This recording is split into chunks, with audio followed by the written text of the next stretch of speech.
आज हूँ पवित्र बारेणी अमावास्या। बारेणी अमावास्या रे केन्द्रापड़ा स्थित कुरुआ कलाबुदा बारेणी अन्यतम। ये बारेणी घाटरे अनेक श्रद्धालु आज सकाळु स्नान करिसेंती।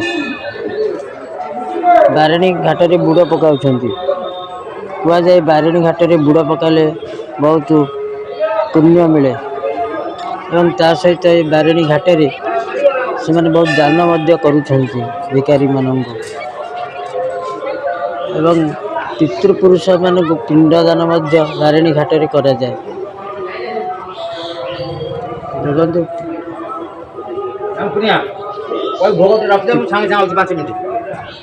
पितृपुरुष को पिंड मध्य बारेणी घाटरे दिया जाउछि।